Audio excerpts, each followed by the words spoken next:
Well, you know, we know the story of Christ. Man, He was crucified for us. He got buried on Friday. And come this morning, almost 2,000 years ago, they went to take care of His body, and He was not there. And so there's two things in the Easter message that I want to share with you today. And the first one is this: the uncertainty that we have of today. Anybody feel a little uncertain? What's going to happen with the economy? Right? Anybody shaking a little bit? Right? What's going to happen? I mean, I thought pirates were only in the Disney movies. Have you seen the news over off of Somalia? Right? You know, it's like Jack Sparrow came back and was taking on the regular freighters here. There's uncertainty for today, and there was uncertainty in that day. Why? Because this man, this person that they had put, the disciples had put their hope and their trust in, was killed.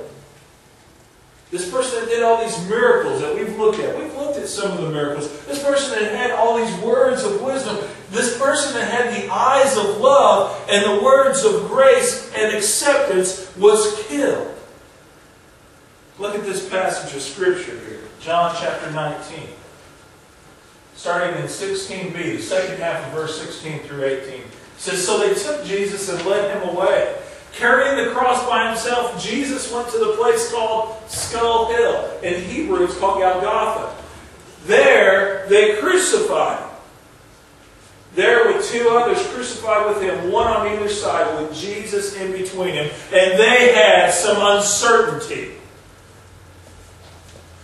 What do we do now?" Maybe you've had days like that, where it seems like just the worst things could possibly happen. Have you ever, well, let's be honest, have you ever just wondered, could it get any worse? Can we be honest? Come on, raise your hands. Who's ever thought that? Could it get any worse than it is right now? Anybody felt that way? Some of you are nodding your head, but you're not raising your hand. All right, I'll take that as a yes. Can it get any worse? I've had days like that.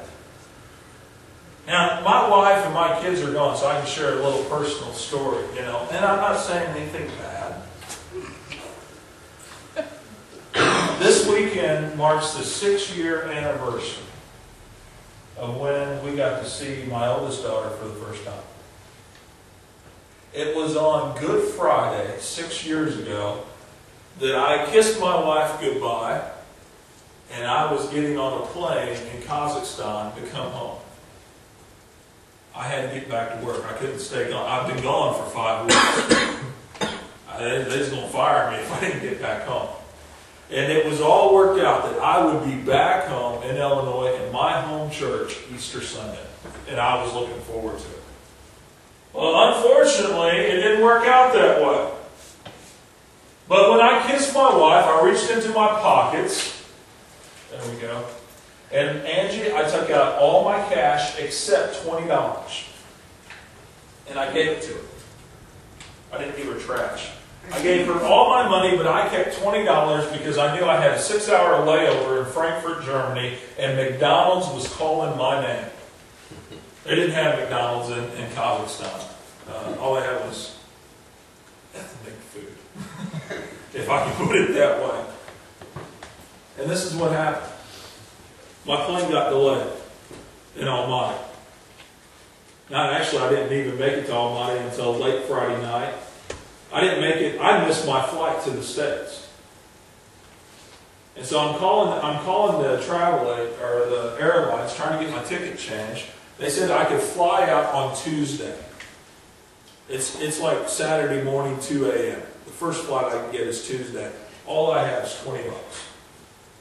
Because I knew I would get to Almaty, I would go to the airport, I'd get on the plane, I'd go to Frankfurt, I'd get me a Big Mac and a strawberry shake, and then I was going to arrive in St. Louis, Missouri, and I was going to get picked up by my father-in-law. But no, I had to wait 3 days in a city with $20.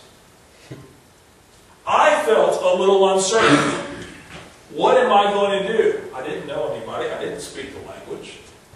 So So I went back to the hotel that we originally stayed in, and I finally found somebody that could speak English, and I said, what can I get for $20, and I need to stay Saturday night, Sunday night, and Monday night? Anybody understand a hotel? Can you imagine what kind of room I got for $20? Let me tell you, this drum room right here is bigger than the hotel room I got. Literally, you had to stand on the bed to shut the door. I'm not kidding. It was a broom closet that they put a little twin-size bed. My feet hung off the end. My feet actually was against the wall, and my head was against the other wall. I am not joking. That was 3 days. I felt uncertain. I couldn't call home. I couldn't get a hold of April. Nobody knew what was going on. I felt alone. I felt, in my pale comparison of what I thought I was going through, I felt like the disciples and Mary Magdalene and Mary, the mother of Jesus, when they saw their Lord killed. I didn't know what I was going to do next. I didn't know. And so I had these same feelings here. If you'll look here. I had feelings of being abandoned. And I felt like I was all alone. I had those feelings of being abandoned. I had these feelings of helplessness. I didn't know what I was going to do. And that's just one of my stories. How is your story like that? I mean, that's really what we have to do. We have to take our heart and our lives and start looking at what other people have felt and see those similarities. We've been in those places. We know what it's like. It was dark and gloomy on Friday. The storms raged and the winds blew and the sky became dark when Jesus died. Much like it did Friday in Tennessee, Arkansas, and North Georgia. It was a horrible, horrible day. What will happen next? Oh, man. You know, somebody could have killed me in Almighty, but they wouldn't have got anything from me except maybe my shoes. Nobody would have known. Let me tell you about that Easter Sunday. It was just by chance my interpreter found out that I was there, and she made a call. And got someone in Almighty to come find me that knew what hotel I was in. And his name was Pasha. And he called me Sunday morning, Easter Sunday morning, and he said, would you like to go to church with me? And personally, I really didn't feel like going. I was kind of depressed, you know. I had money for my room. I didn't have money for food. I was scrounging off of anybody I could find. I was the beggar on the side of the street asking for money. And he asked me to go to church, and I'm like, oh man, I don't even know. And he took me to the Hyatt Regency Hotel in Almighty it's the Christian International Church there. And when I walked through the doors, I found 600 other people, most of which spoke English. And all I heard when I walked in was the pastor standing up front yelling out these words, "He is risen." And that changed my whole perspective. I'm not alone. You know, God has not forgotten about me. Even in this weird situation that I found myself in, I was not forgotten. I am not abandoned. I am not helpless. I do know what's next. And so even though we may have some uncertainty in today, let's get to this next point. There is hope for tomorrow.